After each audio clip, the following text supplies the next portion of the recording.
Hello. Hey, Andy. Hey. How are you doing? Good, thanks. How are you? Doing well. Cool. Maybe it's just us or everybody else had to update Zoom as well, because I got Oh, a yeah. message that I had to update. Yeah, maybe. We can give it just another minute and see if anyone else is able to hop in. Yep.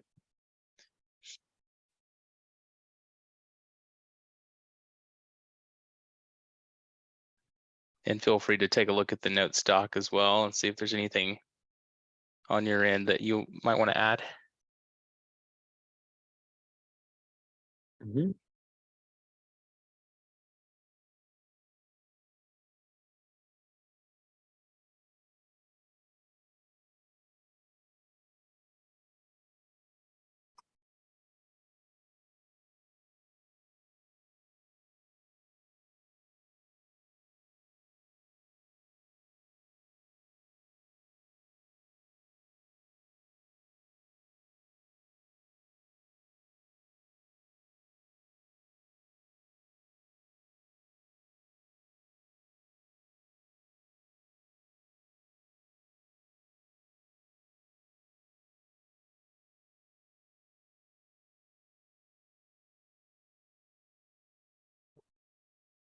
I was just pinging Alex as well, so we'll see. Because it looks like he's Yep. online.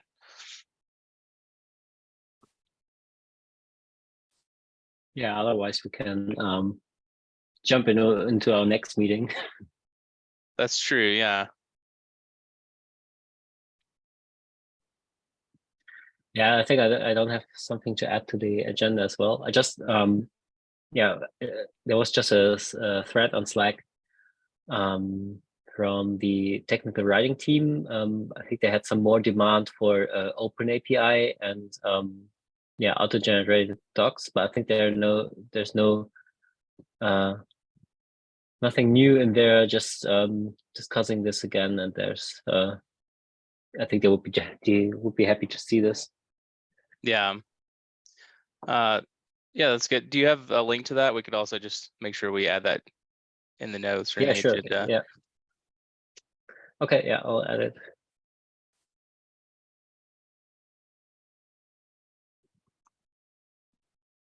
Oh, it looks like Alex will join too. So maybe we'll wait on him and then run through the agenda, which I don't think we're gonna have too much today. But we can touch on what we can. Sure.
Okay, well, I think he's on his way, but I'll just go ahead and jump in. Okay. All right, so, and I mean, for your benefit, Andy, of course, but I guess for anyone else who's jumping in on the recording, on my end, as far as like DRI items, I'm continuing on the effort to refresh our API personas. So I've been mentioning that in the past few meetings, but was able to connect with UXR this past week, and we're starting the planning process for that, defining kind of the questions and the target audiences, which personas. So we've got customer personas already defined for GitLab. So there could be, maybe an opportunity to add some context or color to those existing personas for our customer kind of base. And then there's also some that maybe aren't very well captured, like partners or third-party maintainers. So we're kind of trying to come up with an approach that's not too cumbersome, so that we can make some progress. So we're thinking about maybe focusing on the Sasha and Sydney personas initially, and then also looking at like kind of like broadly what these different, trying to validate broadly what these different personas might be as far as like customer versus partner, third-party maintainer, if they identify otherwise. So going to be continuing on that one. Item 2. So yeah, for awareness in this group, I think for you guys on the call, I've shared this already in our own channels, but I've been working on an opportunity canvas light for maturing our webhooks in GitLab. So I think it would be of interest to others in the API working group, or those who are kind of following what we're working on. I might be getting a little feedback on your end, Alex. But yeah, so yeah, I think the way I'm kind of viewing priorities with webhooks is, I think that, for one, for manage integrations, we've updated our categories to be APIs, webhooks, and integrations, or integration tooling is really what I'm seeing us prioritizing there in the future, at least. And I think that for webhooks, we're approaching maturity. I think that we're close to feature complete, but we've been seeing lots of gaps in when we're comparing against other similar businesses or competitors.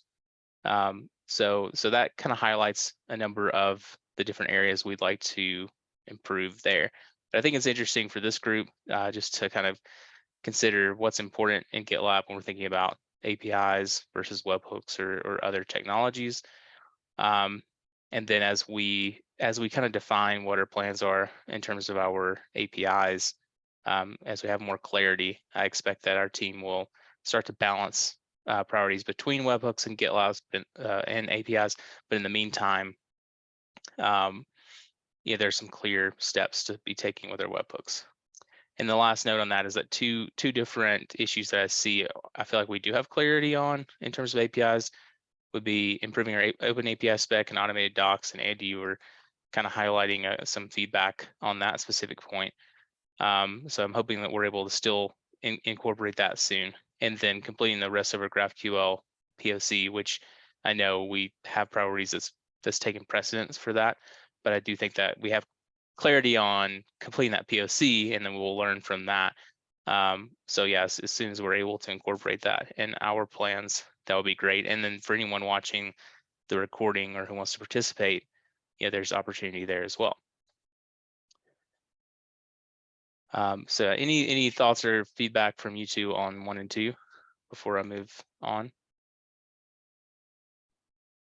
I'm looking at the webhooks, the opportunity canvas for webhook maturity, and it's interesting to see that we have like one top webhook user that's like pretty large. There's this pie chart down in the issue. So is this comparing all webhook users, or is this just like a few? Picked a few users to compare. So that was, for the span of time when I ran that query. That's what we could see. Like there was one or two customers that were, I think, an overwhelming amount of the usage. But my hypothesis is there too. Like I've spoken with at least one of those customers that they were using our APIs, and their volume of requests to the API also impacted at times our performance for SaaS. Like it would slow down our APIs if they sent too many requests. and ultimately they weren't optimizing their workflows.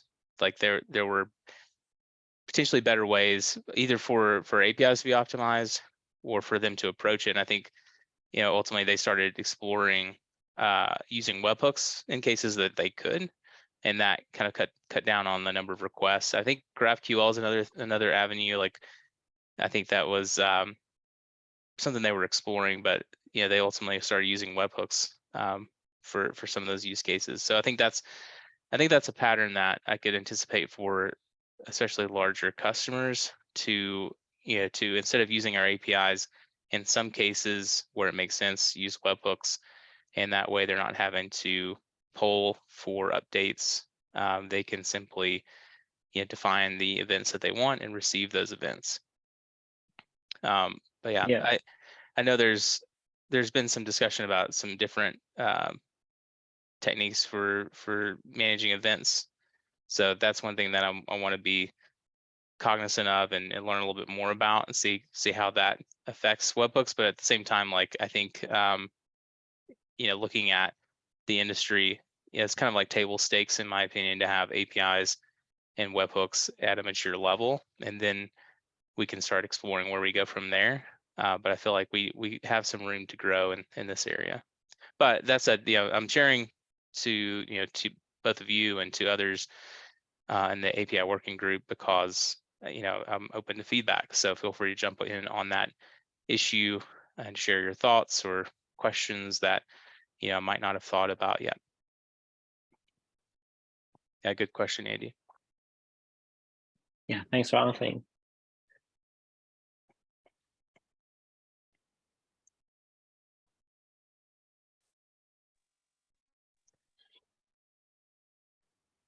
Alex, I think you're on mute. It's sounding a bit bad.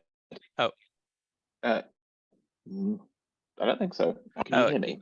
I can hear you now. Sorry, you had cut out like right at the beginning. Yeah. Sorry. Right. My audio is sounding a bit rubbish coming, so it might be bad going out. Just let me know if that's the case. Yeah, what you said makes sense. I agree that webhooks are definitely something that, like I say, can solve a lot of problems, but needs, and there's some obvious things that we can do there. So yes, I'm certainly trying to polish them up and address the gaps there. So yeah, I mean, Okay. I'm on obviously. Cool, awesome. Yeah, and it is part of our direction already and in a category for managed integrations. But I'm also open to critical feedback if there's anything that is missing there. So yeah, feel free to take a closer look if you have a chance, and looking forward to any feedback from you two and from others on the I guess reviewing the recording. Okay, I'll move on to the third point. Oh, I was sharing this and then I didn't add the link. Let me find it again.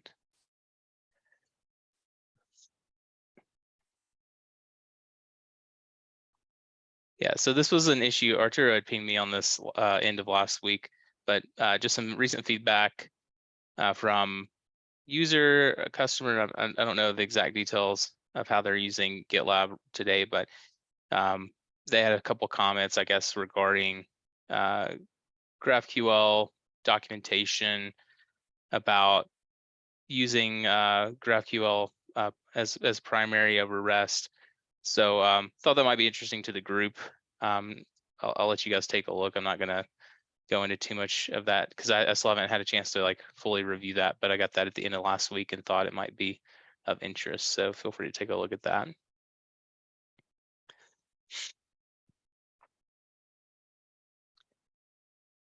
And that is that's all I had for the agenda on my end. Andy, you added point 4. Yeah, that was just like yeah, maybe a thing we could look at async. I just pointing to a discussion on Slack. I got pinged into from the technical writing team, and the bottom line is they would still be happy to see the full open API documentation, and then also auto-generated Markdown documentation for the REST API, because that's a pain point for them. And yeah, I thought it's worth sharing because we we did a lot of work for FedRAMP, and yeah, and I think we just have to take it from there and yeah, build the rest of the Open API spec, and then we can look into how to automate documentation from it. Right. Okay. And what was remind me, what was the most logical next step for that? I think the most logical next step is to generate the Open API documentation. We pretty much got the API in shape for it, and then for FedRAMP we just did a local generated this file locally because it needed some fixes. And I think the next step is to use our fixed grapes record gem and then generate the doc and also have it in our repository. Maybe that's a to do for me. Maybe I should create some issues for this and maybe an epic to see so we can see the next steps. I think that would be helpful. I think we have some open issues or epics, but maybe breaking it down, or maybe we need new links. But it's not putting it in order somehow and seeing what's still relevant, what's not. When you say we expose this internally, I think that's something or not necessarily internally, but locally. Said for FedRAMP, we generated the Open API spec locally. Can you say more about that? Yes, I don't know that much about it, but I think so we had someone working on. So the idea for FedRAMP was that we would do some automated scanning for the API, and for this scanner we needed this Open API file, and then I think there were some problems generating it and putting it in or automatically generating it. So someone took that and applied some fixes locally and then got a working or a file that the scanner was happy with. Okay. But it wasn't good enough to have it in the repository and to keep it up to date, because there was some manual steps involved, and the idea was that developers, once they change something in the API, they can just run an auto-generate script and this would update the Open API documentation. But with those manual steps, and this probably wouldn't work. Yeah, okay, that makes sense. So we didn't update our Open API spec page today. Oops, that's a bad link. I think. Oh yeah, it's got a lot of parameters on it. So this is our spec today. But nothing's changed here. This is still what was contributed originally, and we need to think about how to generate that. Automatically generate and update that doc. Oh, you're on mute. So with every merge request that changes the API, there should be an automated update of this file. Right. That's the idea. But at the moment, it's a manual process. Got it. Okay.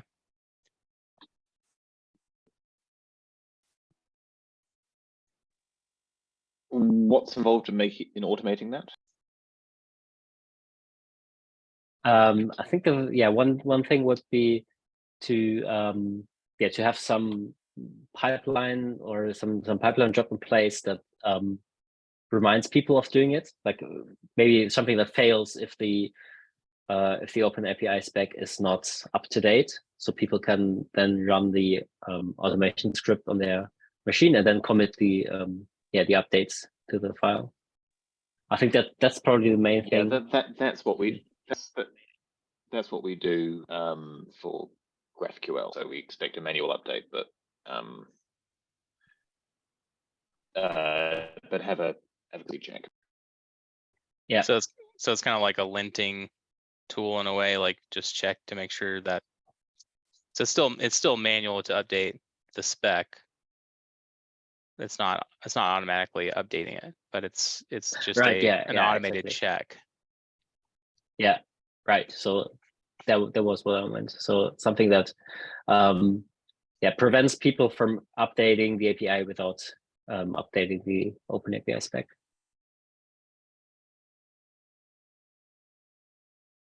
is there a next step to that to where we could fully automate updating the spec, or at least like maybe it still needs you know, a review to see if everything's correct, but like, is there something that would, you know, automate some steps for developers in getting the spec updated itself, or versus like having to make changes to the spec as an additional effort?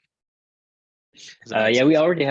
we already have this task that people can run. So the script, so it's just like a command line tool that people can run, and it automatically updates this. Okay. And I think Sean also had a version of this that would also run a test, so to make sure the OpenAPI file is also valid. I'm not sure if this is ready to use yet, but yeah. So basically, the automation is already in place. We just need something to remind people of, and then also before we can start reminding people of that, we need to generate the full file because yeah. So to have it synced once, and then we can roll out this rule for people to update it. I don't know if I got that last point. So before we add the automated check, we need to generate the file. Yeah, we so at the moment we have I think like 2 or 3 endpoints in the OpenAPI YAML, like in the repository. And if someone runs the script now, this will generate like a very large diff because it adds all the other endpoints. So we do need to do this once, or maybe step by step, so we can review it. Oh, right. And yeah, so people don't end up with a huge diff and need to figure out what's relevant for their merge request and what's not. Right. Okay. Well, it seems like that would be a pretty logical first step for us to like just like start batching that out, because I mean, it sounds like the effort isn't entirely on manage integrations, for example. Like if we could kind of come up with a process to start doing like generating the spec and then kind of batch maybe the diffs, or even if it's once, I don't know, whatever makes the most sense. But like, seems like that was something we could do where it's really a minor effort on us to get it started, and then we're just kind of monitoring and trying to nudge things along. Is that right, or am I missing something? No, that's right. So basically that's it. So we can do some kind of batching, maybe like endpoint by endpoint, and then I think that would be pretty easy to maybe open a merge requests every few days with a new open API diff, get it reviewed, and then open the next one until we have the full API covered. Yeah. Okay. Cool. Well, yeah, I'll put some thought into that on my end, because it could be just a small issue that we can include in upcoming milestones. Right. Yeah. Yeah, just we'll have to consider. I know there's lots of different priorities to balance, but that could be a pretty small step. Right. Yeah. Cool. Yeah. Thanks for talking through that. I have a better understanding now. Cool. All right. Anything for you to add, Alex? Any agenda items or topics? Not massively. So you already know that addressing that identify with webhooks, we arrange a retrospective to work out where exactly that came in. I have a hypothesis when it, but we need to check. But yeah, if you have any particular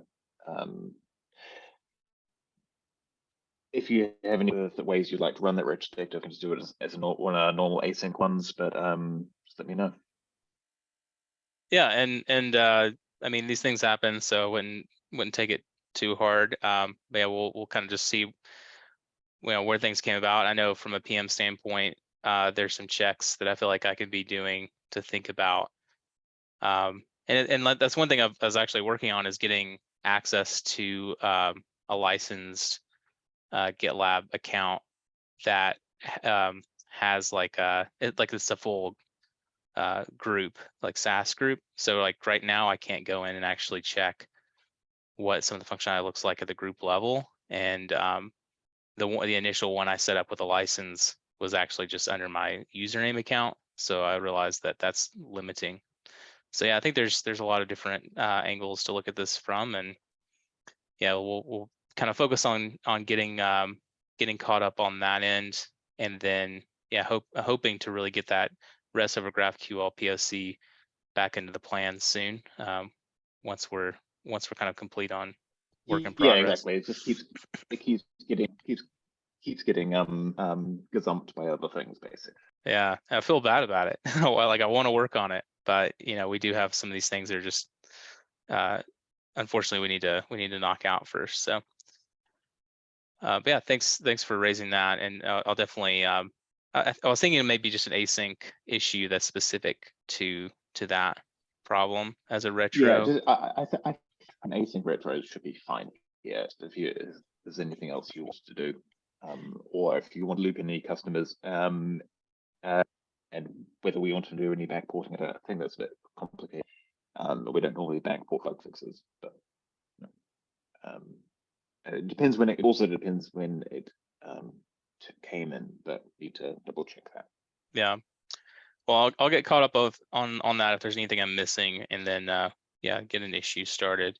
And I think we can go from there. If we need to have some conversations, we can do that. But I think it's a good way to like make sure anyone who wants to contribute feedback, we can have it, you know, completely open, public, and share with anyone who's interested.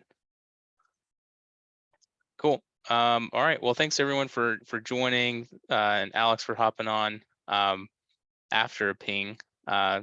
I know sometimes like might be. Sorry about that. Yeah, Nope.